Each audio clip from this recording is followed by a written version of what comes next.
इस वीडियो को आखिर तक जरूर देखें। साल था 1945। तारीख और दिन एकदम सामान्य लग रहे थे। अमेरिका के बॉस्टन पोर्ट से एक ब्रिटिश कमर्शियल सेलिंग जहाज जिसका नाम नॉर्थम्बरलैंड था अपनी यात्रा के लिए निकल चुका था। सुबह के करीब 10 बज रहे थे। डेक पर ठंडी हवाएं चल रही थीं और किसी को अंदाजा भी नहीं था कि यह सफर उनकी जिंदगी का आखिरी सफर बनने वाला है। इस जहाज की मंजिल थी सैन फ्रांसिस्को और इसका रास्ता दक्षिण प्रशांत महासागर साउथ पैसिफिक ओशन के सुनसान ट्रेड रूट से होकर गुजरता था। यह एक 2 मास्टेड स्कूनर जहाज था जिसका डेक लकड़ी का बना था और यह हवा के सहारे चलने वाला एक क्लासिक जहाज था। जहाज में खाने पीने का सामान, कमर्शियल माल और दुर्भाग्य से कुछ बारूद, गन पाउडर भी रखा हुआ था। जहाज पर कुल मिलाकर 20 से 25 लोग सवार थे, जिनमें 22 साल का नौजवान रिचर्ड लेस्ट्रेंज भी था। रिचर्ड के साथ उसके पिता आर्थर भी थे, जो इस जहाज के अनुभवी और शांत स्वभाव के क्रू कैप्टन थे। सफर के शुरुआती कुछ हफ्ते आराम से बीते। जहाज खुले समुद्र में अपनी रफ्तार से 8 से 10 नॉट की गति से आगे बढ़ रहा था। चारों तरफ नीला समुद्र और शांत आसमान था। लेकिन सफर के 8वें दिन जब वे प्रशांत महासागर के बीचों बीच इंसानी बस्ती से हजारों किलोमीटर दूर थे, तभी अचानक जहाज के रसोई घर में एक चिंगारी भटकी। देखते ही देखते आग ने बारूद के बक्सों को अपनी चपेट में ले लिया। एक जोरदार धमाका हुआ, बूम, जिसने जहाज के परखच्चे उड़ा दिए। चारों तरफ धुआं, चीख पुकार और आग की लपटें थीं। क्रू मेंबर्स जान बचाने के लिए इधर उधर भाग रहे थे, लेकिन आग इतनी तेजी से फैली कि किसी को संभलने का मौका नहीं मिला। कैप्टन आर्थर ने अपनी जान की परवाह किए बिना अपने बेटे रिचर्ड को धक्का देकर एक छोटी सी लाइफ बोट में गिरा दिया और रस्सी काट दी। रिचर्ड की आंखों के सामने जहाज, उसके पिता और बाकी सभी लोग आग के गोले में तब्दील होकर समुद्र की गहराइयों में समा गए। वो मंजर इतना खौफनाक था कि रिचर्ड की रूह कांप उठी।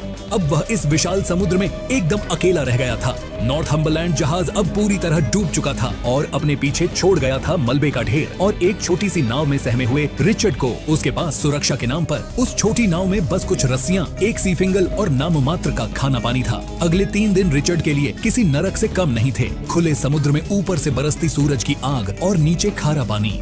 दिन की धूप उसकी चमद्दी को जला रही थी और रात की ठंडी हवाएं उसकी हड्डियों तक को कंपा देती थीं। प्यास से उसका गला सूख कर कांटा हो चुका था। उसे हल्लुसिनेशंस होने लगे थे। उसे लगता जैसे कोई उसे बुला रहा है, लेकिन वहाँ सिर्फ लहरों का शोर था। तीसरे दिन की सुबह जब उसकी उम्मीद लगभग दम तोड़ चुकी थी, उसने धुंधली आंखों से क्षितिज पर एक काला धब्बा देखा। पहले उसे लगा कि शायद यह उसकी आंखों का धोखा है, लेकिन जैसे जैसे लहरें उसे आगे ले गईं, उसे यकीन हो गया वह एक आइलैंड था। उसने अपनी बची खुची ताकत इकट्ठा की और पागलों की तरह नाव को उस दिशा में खेना शुरू किया। यह टापू था लूनी आइलैंड। यह एक ऐसा वीरान टापू था जिसके बारे में उसने पहले कभी नहीं सुना था। यह आइलैंड दिखने में जितना शांत था, असल में उतना ही खतरनाक और रहस्यमयी था। इंसानी बस्ती से हजारों मील दूर, जहां मदद की कोई गुंजाइश नहीं थी। रिचर्ड ने रेत को चूमा, लेकिन जब उसने सिर उठाकर चारों तरफ देखा तो उसे एहसास हुआ कि यहाँ तो सन्नाटा चीख रहा है। दूर दूर तक कोई इंसान, कोई घर या धुएं का नामो निशान नहीं था। वह जोर जोर से चिल्लाया, हेलो, हेल्प, लेकिन जवाब में सिर्फ जंगल से पक्षियों के उड़ने की आवाज आई। वह समझ गया कि यहाँ जिंदा रहना समुद्र में मरने से भी ज्यादा कठिन होने वाला है। द्वीप पर रिचर्ड का पहला दिन ढलने लगा था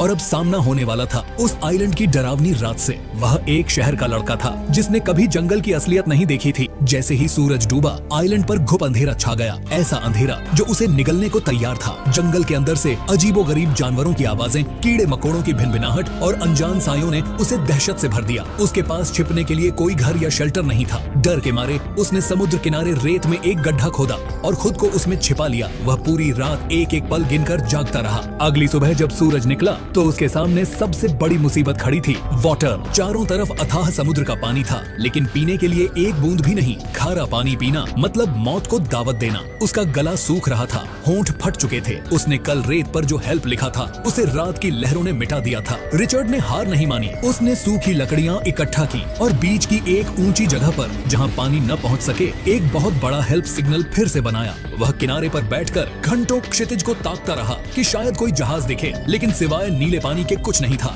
तभी उसे जंगल के अंदर से कुछ गिरने की आवाज सुनाई दी। यह आवाज उसने कल रात भी सुनी थी। डरते डरते वह जंगल की तरफ बढ़ा। वहां जाकर उसने देखा कि जमीन पर एक बड़ा सा नारियल गिरा हुआ था। यह देख उसकी आंखों में चमक आ गई। उसने पागलों की तरह उस नारियल को पत्थर पर पटक पटक कर तोड़ा और उसका पानी पिया।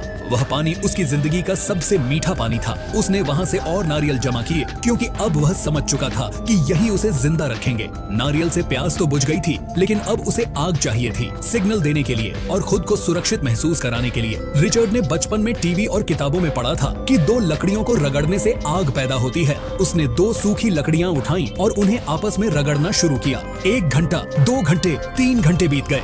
वह लगा रहा, पसीने से लथपथ। घर्षण की वजह से उसकी हथेलियों की खाल उधड़ गई, खून रिसने लगा, छाले पड़ गए, लेकिन सूखी लकड़ी से धुएं की एक लकीर तक नहीं निकली।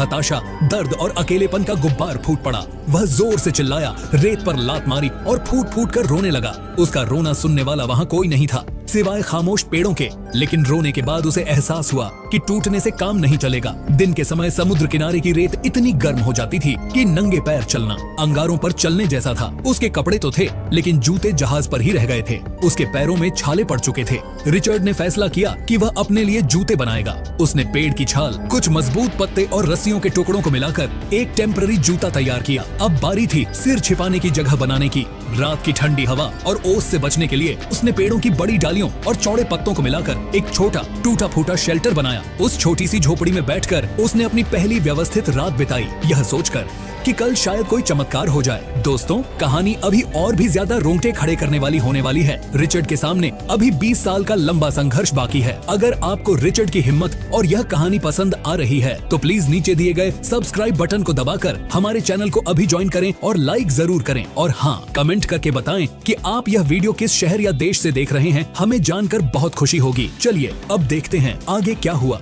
1 हफ्ता बीत चुका था। रिचर्ड अब तक अकेलेपन का आदी होने लगा था। वह कभी पत्थरों से बात करता तो कभी समुद्र की लहरों से। उसका मानसिक संतुलन डगमगाने लगा था। लगभग 7 दिन बाद जब वह समुद्र किनारे उदास बैठा किसी जहाज का इंतजार कर रहा था, तभी उसकी नजर पानी में तैरती हुई एक अजीब सी चीज पर पड़ी। लहरें उसे किनारे की तरफ धकेल रही थी। जब वह चीज पास आई तो रिचर्ड के पैरों तले जमीन खिसक गई। वह जहाज के ही एक सहयात्री की लाश थी। पानी में इतने दिन रहने की वजह से लाश फूलकर सड़ चुकी थी। चेहरा पहचानने लायक नहीं था और उससे बदबू आ रही थी। रिचर्ड डर के मारे पीछे हट गया। उसका दिल जोर जोर से धड़कने लगा, लेकिन फिर उसे ख्याल आया शायद इस लाश के पास कुछ ऐसा हो जो उसकी जान बचा सके। उसने अपनी नाक पर कपड़ा बांधा और कांपते हाथों से लाश की जेबों की तलाशी लेनी शुरू की। और सच में उसे लाश की पैंट की जेब में 2 अनमोल खजाने मिले, एक सिगरेट लाइटर और एक छोटी पॉकेट नाइफ। यह उसके लिए किसी लॉटरी से कम नहीं था। रिचर्ड ने इंसानियत दिखाते हुए एक गहरा गड्ढा खोदा और उस अनजान साथी को उस सुनसान टापू की मिट्टी में दफन कर दिया। उस चाकू ने उसकी जिंदगी बदल दी। अब नारियल छीलना, लकड़ियां काटना और शेल्टर को मजबूत बनाना आसान हो गया था। वह चाकू को एक लंबी लकड़ी के आगे बांधकर भाला बनाता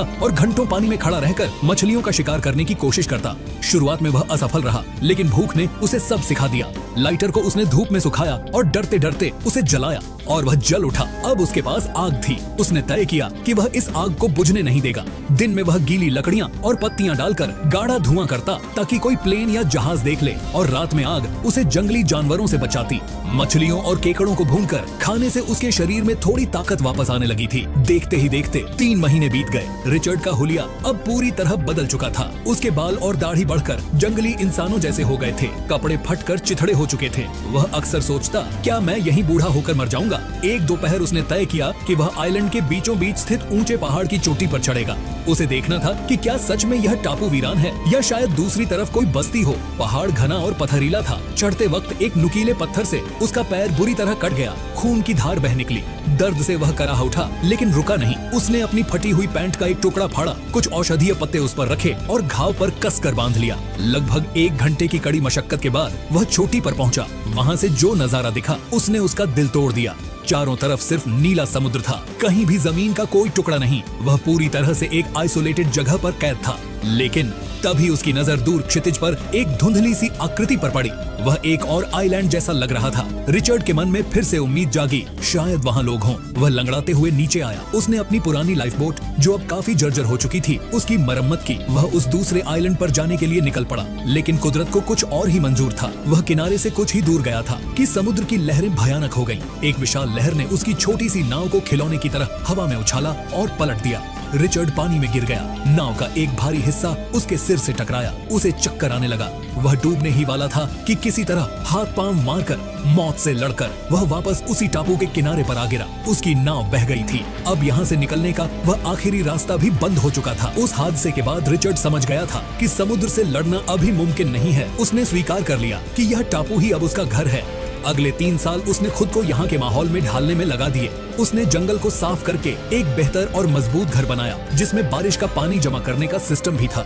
अकेलापन उसे अंदर ही अंदर खाए जा रहा था। एक दिन जब वह समुद्र किनारे उदास बैठा था, उसने देखा कि एक बड़ा समुद्री पक्षी घायल होकर रेत पर पड़ा है। शायद वह भी किसी तूफान का शिकार हुआ था। रिचर्ड उसके पास गया। आमतौर पर वह उसे मारकर खा जाता, लेकिन उस दिन उसे उस पक्षी में अपना दर्द दिखा। उसने पक्षी को उठाया, जड़ी बूटियों का लेप लगाकर उसके पंख का इलाज किया और उसे अपने हिस्से का खाना खिलाया। धीरे धीरे पक्षी ठीक हो गया, लेकिन वह उड़कर कहीं गया नहीं। वह रिचर्ड के साथ ही रहने लगा। रिचर्ड ने उसका नाम रखा और उससे बातें करने लगा। वह उससे अपनी माँ की, अपने स्कूल की और अपनी पुरानी जिंदगी की बातें करता। यह एक मूक दोस्ती थी जिसने रिचर्ड को इंसान बनाए रखा। इन 3 सालों में उसने खुद को जंगल का राजा बना लिया था। उसे पता था कि कौन सा फल जहरीला है, कब बारिश होगी और मछली कहाँ मिलेगी। लेकिन अंदर ही अंदर एक डर उसे सताता था। क्या दुनिया उसे भूल चुकी है? उसके परिवार ने शायद मान लिया होगा कि वह मर चुका है। यह ख्याल उसे रातों को सोने नहीं देता था। समय का पहिया घूमता रहा। 5 साल, 8 साल और फिर 10 साल बीत गए। अब रिचर्ड की उम्र 32 साल के आसपास थी,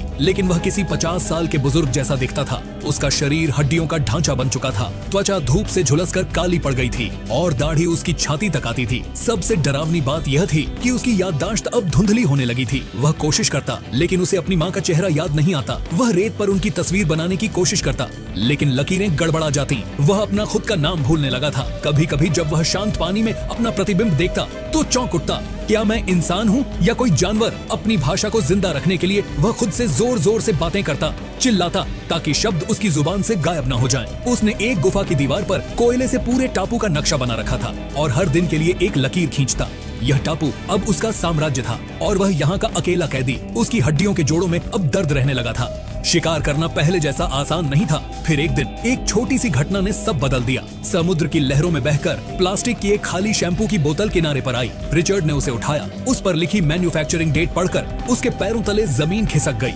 वह बोतल हाल ही की थी। उसे समझ आया कि बाहर की दुनिया अभी भी चल रही है, लोग जी रहे हैं और 15 साल बीत चुके हैं। उस प्लास्टिक के टुकड़े ने उसके अंदर सोई हुई आग को फिर से भड़का दिया। उसने खुद से कहा, मैं यहाँ मरने के लिए पैदा नहीं हुआ हूँ। उसे एहसास हुआ कि कोई उसे बचाने नहीं आएगा, उसे खुद अपनी जान बचानी होगी। उस शैम्पू की बोतल ने रिचर्ड को एक नया मकसद दे दिया था। उसने तय किया कि वह एक ऐसा विशाल और मजबूत राफ्ट बनाएगा जो समुद्र की सबसे ऊंची लहरों को भी झेल सके। यह कोई जल्दबाजी का काम नहीं था। उसने जंगल से सबसे मजबूत लकड़ियां काटी, उन्हें सुखाया ताकि वे पानी में हल्की रहें।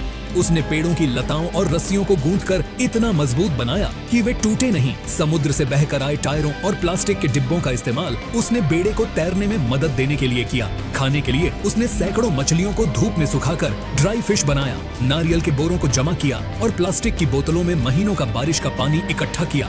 अब वह आइलैंड पर 20 साल पूरे कर चुका था। वह दिन आ गया जब उसे इस नरक और घर दोनों को अलविदा कहना था। जिस टापू ने उसे 20 साल तक पनाह दी, उसे छोड़ते वक्त उसकी आंखों में आंसू थे। उसने सुबह सूरज को नमस्कार किया, अपने पक्षी दोस्त को याद किया जो अब शायद नहीं था, और अपनी विशाल राफ्ट को समुद्र में उतार दिया। इस बार उसने पीछे मुड़कर नहीं देखा। पहले 10 दिन वह शांत समुद्र में आगे बढ़ता रहा। हवाएं उसके अनुकूल थीं। जिस आइलैंड पर वह 20 साल रहा, वह धीरे धीरे क्षितिज में गायब हो गया। अब चारों तरफ सिर्फ पानी ही पानी था, नीला, गहरा और डरावना। उसे नहीं पता था कि वह कहाँ जा रहा है। बस वह सूरज और तारों की दिशा के सहारे आगे बढ़ रहा था। उसे लगा था कि शायद कुछ दिनों में कोई जहाज मिल जाएगा, लेकिन समुद्र की खामोशी कुछ और ही इशारा कर रही थी। समुद्र में 25 दिन बीत चुके थे। रिचर्ड का बेड़ा अब लहरों के थपेड़ों से कमजोर पड़ने लगा था। उसका जमा किया हुआ पानी खत्म होने की कगार पर था और सूखी मछलियां सड़ना शुरू हो गई थीं। 30वें दिन तक आते आते उसकी हालत अधमरी हो गई। शरीर में इतनी भी ताकत नहीं थी कि वह अपना हाथ उठा सके। धूप ने उसकी खाल को जलाकर रख दिया था। एक रात उसने आसमान में एक प्लेन को उड़ते हुए देखा। उसने अपनी पूरी जान लगाकर हाथ हिलाया, चिल्लाया, लेकिन इतनी ऊंचाई से उस छोटे से बेड़े को देखना नामुमकिन था। प्लेन चला गया और उसके साथ ही रिचर्ड की उम्मीद भी। उसने अपनी आंखें बंद कर लीं। वह मौत का इंतजार करने लगा। उसे लगा कि 20 साल की तपस्या बेकार गई, लेकिन कहते हैं ना कि जिसका कोई नहीं होता उसका खुदा होता है।